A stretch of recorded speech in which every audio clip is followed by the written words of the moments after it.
আপোনালোক সকলোকে পুনৰবাৰ আপোন চৰ্টৰ অন্য এটা ভিডিঅ' লৈ স্বাগতম জনাইছো। আজিও আপোনালোকৰ বাবে দিনটোৰ কেইবাটাও সোশ্যাল মিডিয়াৰ লগত জড়িত খবৰ লৈ আহিছো। আগবাঢ়িছো আজিৰ প্ৰথমটো খবৰৰ ফালে। আমাৰ প্ৰথম খবৰটো ওলাইছে কেকেডাৰ ওপৰত। বেহাৰবাৰী আউটপোষ্টৰ কেকেডা। আপোনালোকৰ বাৰু বেহাৰবাৰী আউটপোষ্টৰ কোনজন আটাইতকৈ ভাল লাগে কেৰেক্টাৰ কমেণ্ট এটা কৰি জনাব। আমাৰ বেহাৰবাৰী আউটপোষ্টৰ কেকেডাই যোৱাকালি এটা ইনষ্টাগ্ৰামত পোষ্ট দিয়ে, যোৱাকালি নহয় তাৰ আগদিনাখন এটা পোষ্ট দি দিয়ে, অজান্তিকৰ লগত কেকেডাৰ কিবা এটা কলাবৰেশ্যন আহিব। হয়তো অজান্তিকৰ চেনেলত হয়তো যাব পাৰে কেকেডাই আৰু ইণ্টাৰভিউ দিব পাৰে বা অন্য কিবা ভিডিঅ' হয়তো আহিব পাৰে, আৰু যিয়ে আহিব হয়তো কমেডি হ'ব। কেকেডাই পৰা ফানি ৱেট দিছে কলাৰ এপ। তো আপোনালোকে গৈ চাবগৈ অজান্তিক চেনেলটোত। ইয়াৰ পাছৰ খবৰটো ওলাইছে আমাৰ ভূষণ পাঠকৰ ওপৰত, মানে আছামিজ মিক্সাৰৰ ওপৰত। তো একচুৱেলি এই খবৰকেইটা মই সোমবাৰৰ দিনাখনেই আপলোড কৰিব লগা আছিলে, মানে যোৱাকালি আপলোড কৰিব লগা আছিলে, কিন্তু যোৱাকালি কাৰেণ্টৰ প্ৰব্লেমৰ কাৰণে আপলোড কৰিব নোৱাৰিলোঁ। তো সেইকাৰণে আজি আকৌ ৰেকৰ্ডিং কৰি আপলোড কৰিছোঁ, গতিকে খবৰকেইটা আপোনালোকে অকণমান লেট পাব। তো এই খবৰটো ওলাইছে ভূষণ পাঠকৰ ওপৰত। মই খবৰত জনাইছিলোঁ যে ভূষণ পাঠকৰ ঘৰত মানে সেইটো চাইডে আৰু পূৰা পানী হৈ গৈছে আমাৰ লোৱাৰ আছামৰ ফালে। তো ভূষণ পাঠকৰ মানে ঘৰত পূৰা পানী সোমাই গৈছিলে। তাৰপাছত ভূষণ পাঠকে ইনষ্টাগ্ৰামৰ ষ্টৰীত ষ্টেটাছ দিছিলে যে তেওঁলোকৰ ফালে বৰষুণটো অকণমান কমিছে, পানীটো অকণমান কমিছে, আৰু আমাৰ ফালেও বাৰু অকণমান বৰষুণটো কমিছে, কিন্তু পানীটো আকৌ আমাৰ ফালে আহাৰ এতিয়া ষ্টাৰ্ট হৈছে। ইয়াৰ পাছৰ খবৰটো ওলাইছে আমাৰ ৰাকেশ ৰিয়ানৰ ওপৰত। ৰাকেশ ৰিয়ানৰ নতুনকৈ এটা ছং ৰিলিজ হৈছে, যিটোৰ নাম হৈছে জ্যোতিজা ৰূপালী নাও। তো আপোনালোকে বাৰু শুনিলে নাই এই গানটো? অলৰেডি হয়তো বহুলোকে শুনিলেই, কাৰণ ভিডিঅ'টো ৰিলিজ কৰা 2 এদিন হৈ গ'ল।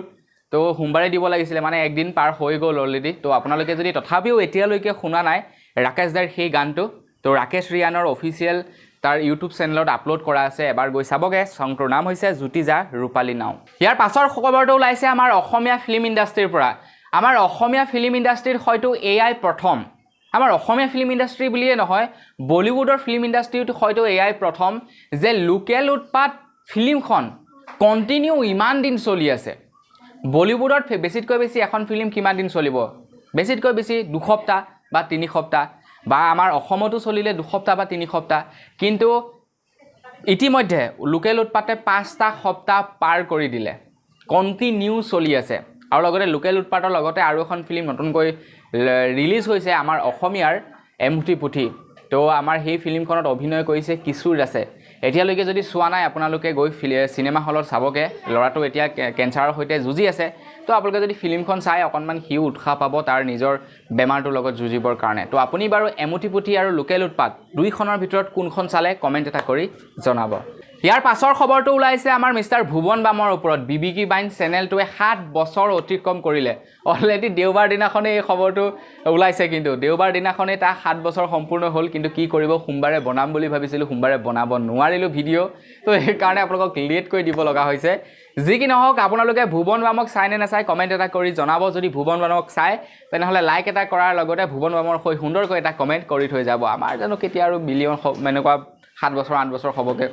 তো ভাবক সি 7 বছৰ দিনতে 20 মিলিয়ন এবভ ছাবস্ক্ৰাইবাৰ সম্পূৰ্ণ কৰিলে। আমাৰ ইয়াততো 7 বছৰত সম্ভৱেই নহয় 20 মিলিয়ন।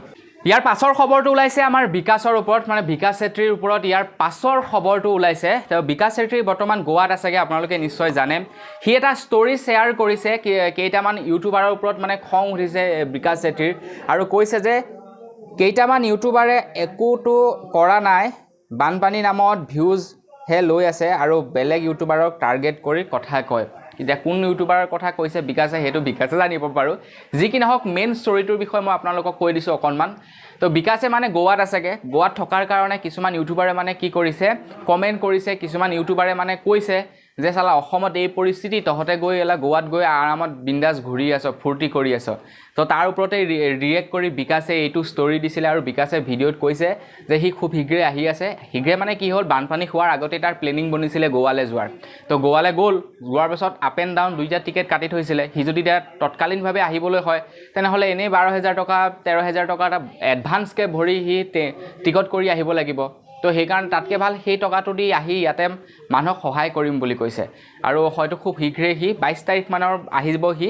তো 23-24 তাৰিখ মানে ইয়াতে আহি সহায় কৰিব বুলি জনাইছে বানপীড়িতসকলক তো বিকাশ চেত্ৰীৰ হৈ লাইক এটা কৰি থৈ যাব ইয়াৰ পাছৰ খবৰটো ওলাইছে আমাৰ মিষ্টাৰ ৰাজা লখিমপুৰৰ মিষ্টাৰ ৰাজাৰ ওপৰত মিষ্টাৰ ৰাজা সিদিনাখন এটা কেটিএম ৰাইডত গৈছিলে যিটো স্পন্সাৰ কৰিছিলে অল ইণ্ডিয়া কেটিএমৰ তৰফৰ পৰা অল ইণ্ডিয়া কেটিএম তো আমাৰ লখিমপুৰৰ মানে প্ৰায়বিলাক যিমানখিনি কেটিএম আছে সব গৈছে আৰু তাতে একেটা ৰাইডত বহুত কেটিএম পুৰা লখিমপুৰ কেটিএমৰ ডিলাৰৰ পৰা তেওঁলোকে ৰাইড কৰিছিলে অৰুণাচললৈ তো আপোনালোকে বাৰু চালে নে নাই চোৱা সেই ভিডিঅ'টো কমেণ্ট এটা কৰি জনাব তো বেচাৰাটোক অকণমান সহায় কৰি দিয়ক সি নতুনকৈ ব্লগ কৰিবলৈ আৰম্ভ কৰিছে তো আগৰ যি নেকি ৰ'ষ্টিং ভিডিঅ' দিছিলে ৰ'ষ্টিং ভিডিঅ' এৰি এতিয়া ব্লগ কৰিছে গতিকে অকণমান সহায় কৰি দিব তাক ইয়াৰ পাছৰ খবৰটো ওলাইছে পাখিৰ ৰাজবংশীৰ ওপৰত সকলোবিলাক ইউটিউবাৰে যিমান পাৰে নিজৰ সাধ্য অনুসাৰে এতিয়া বানপীড়িত লোকসকলক সহায় কৰিছে তো আপোনালোকেও যদি এজন ইউটিউবাৰ তেনেহ'লে আপোনালোকৰ অঞ্চলতো যদি তেনেকুৱা মানুহ আছে আপোনালোকেও পৰাপক্ষত সহায় কৰক আৰু তাৰ পাছতে পাখিৰ ৰাজবংশীয়েও সহায় কৰিছে বানপীড়িত লোকসকলক সহায় কৰিবৰ কাৰণে গৈছে